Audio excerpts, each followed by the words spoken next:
The glow of the phone screen illuminated Moretti's face, casting skeletal shadows across the leather interior of the Bentley. He didn't look at me. He just stared at the call log, his thumb hovering over the delete icon. "You called her," he said. His voice was flat. My heart hammered against my ribs, a trapped bird. I kept my eyes on the road. The pistol in my shoulder holster felt like a hot coal. If I moved, he'd know. If I reached for the grip, I'd be dead before my finger touched it. "Wrong number," I said. My voice didn't crack. I'd practiced that lie for years.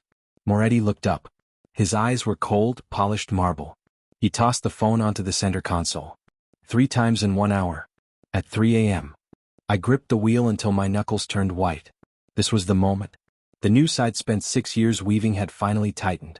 I was Moretti's shadow, his enforcer, the man who cleaned the blood off the carpets. And now, the man who knew everything about me was holding the one thread that could unravel my entire life. Moretti leaned back.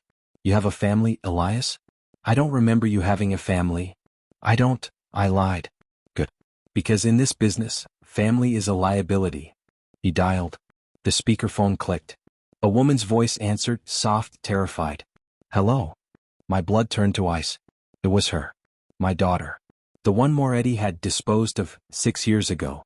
Moretti listened to the silence on the other end, his eyes locked on mine. "Talk to her, Elias. Tell her why you called." I didn't answer. I slammed the brakes. The car skidded, tires screaming. Moretti flew forward, cracking his head against the dash. I lunged, grabbing the phone, and bailed out of the moving vehicle, sprinting into the tree-line. Gunshots shattered the night. I dove into a ravine. "Dad?" Her voice came through the phone. "Who was that?" I cut the line. I couldn't risk the trace. Then I heard the heavy thud of boots on forest floor behind me. They were already in the woods. I scrambled up the ravine, the mud slick under my boots. My lungs burned like I'd swallowed glass. I had to reach the old mining tunnel. It was my only way to get across the state line without triggering the traffic cams. Every snap of a twig sounded like a gunshot. I moved through the brush, my knife drawn. I heard a radio crackle nearby. They were setting a perimeter. Moretti didn't just want me dead. He wanted the satisfaction of watching me crawl. I reached the tunnel entrance, hidden behind a rotting spruce. I slipped inside. The air smelled of sulfur and wet earth.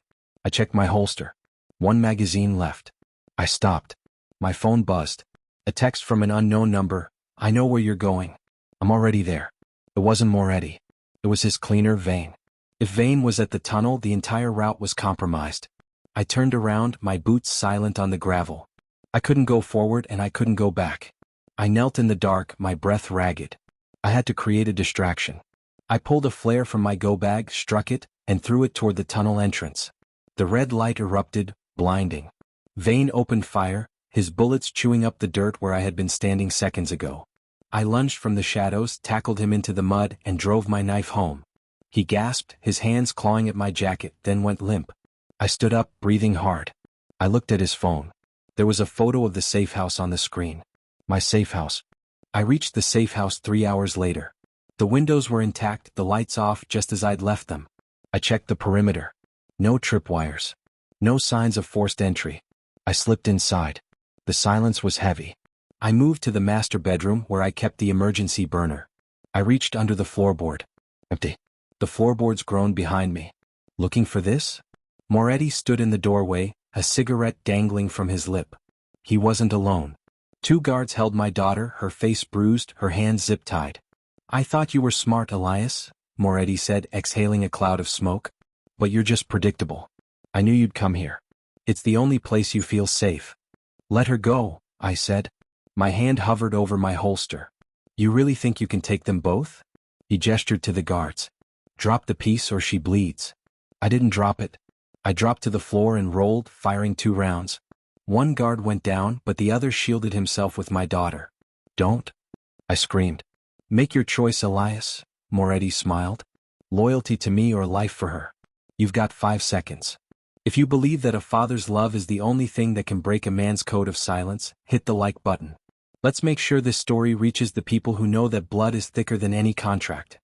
I stood up slowly, my gun barrel aimed at the floor. "I'll do whatever you want." Moretti smirked.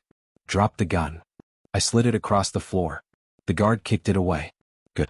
Now you're going to walk into that closet and lock yourself in." If you come out, she dies.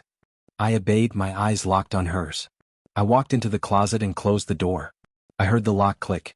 I fumbled in the dark, my fingers finding the hidden panel I'd installed months ago.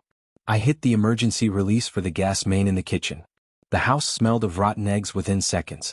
"What is that?" one of the guards shouted. "Get out," Moretti yelled. I kicked the closet door open just as the ignition clicked. The kitchen erupted in a ball of flame, the force throwing Moretti and the guards through the front door. I grabbed my daughter, cutting her ties with my teeth, and sprinted for the back exit. We were out. But as we hit the grass, a car pulled up, headlights blinding us. It wasn't Moretti. It was the police. "Drop the weapons." We were surrounded. I looked at my daughter. She was shaking violently. I dropped to my knees, hands raised. "Dad?" she whispered. "Just stay quiet," I said. They cuffed me, the metal biting into my wrists. I watched as they loaded us into separate squad cars. As they drove away, I saw Moretti standing by the burning ruin of the house, talking to a police captain. He patted the captain on the shoulder. They weren't arresting me. They were processing me for Moretti. I was taken to a holding cell in the basement of the precinct. No lawyer. No phone call. The door slammed shut, the sound echoing like a tomb. I had to get out. I searched the cell, my hands feeling every brick. Near the floor drain I found a loose bolt. I worked it, my fingers bleeding, until it gave. I wasn't just breaking out of a cell. I was breaking into the precinct's armory. I slipped through the ventilation shaft, the air thick with dust. I dropped into the armory, the room filled with confiscated weapons. I grabbed a rifle, checked the load, and turned to the door. 2 officers stood in the hall, laughing. I took them down with a single burst, silenced. I checked the precinct log on the computer. My daughter was being moved to a private transport. Moretti's private transport. I had 20 minutes to intercept. I stole an officer's uniform, pulled the cap low, and walked out the back. I reached the motor pool, grabbed a cruiser, and tore out of the lot. I saw the transport van 3 blocks ahead. I drove alongside, my heart pounding. I pulled up, rammed the driver's side, and forced them off the road. The van skidded, slamming into a light pole. I jumped out, rifle ready. I ripped the back doors open. Empty. It was a decoy. If this betrayal made your blood boil the way it made mine, hit the like button so I know to tell more stories about the cost of loyalty. I heard the sirens before I saw them. I realized too late that the motor pool theft had triggered a silent alarm. I was pinned. I jumped into the drainage ditch and ran, the sewer water rising to my knees. I had to get to the estate. It was the only place left. The estate was a fortress. I climbed the perimeter wall, the iron spikes tearing my hands. I dropped into the garden, moving like a ghost. I reached the back entrance. The door was unlocked. I walked into the kitchen. Moretti was sitting at the table, drinking coffee. "You're late, Elias," he said, not looking up. "I expected you 15 minutes ago." "Where is she?" I growled. "Safe," he said. "For now." I raised the rifle. "Bring her out." "You don't get it, do you?" Moretti sighed. "You aren't the hunter. You're the show." He pointed to the ceiling. "The camera. The whole city is watching, Elias. They're watching a rogue cop, or is it a criminal? Try to save his daughter." I didn't care about the cameras. I lunged at him, pinning him to the table. "Where is she?" "Basement," he gasped. "The vault." I sprinted to the basement, kicking the heavy steel door. It wouldn't budge. I rigged a grenade to the hinges. Boom. The door swung open. She was there, tied to a chair in the center of the room. She was unharmed. "Dad." I cut her free. "We have to go," I said.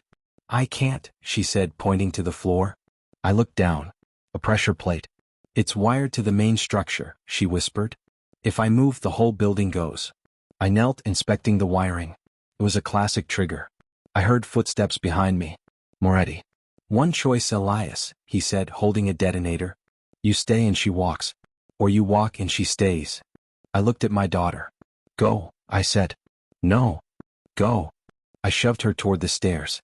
"Run." She hesitated, then sprinted. Moretti watched her go.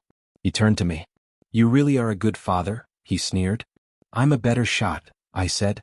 I hadn't been aiming at him. I had been aiming at the wiring box on the wall behind him. I fired. The sparks showered him, the wires shorting out.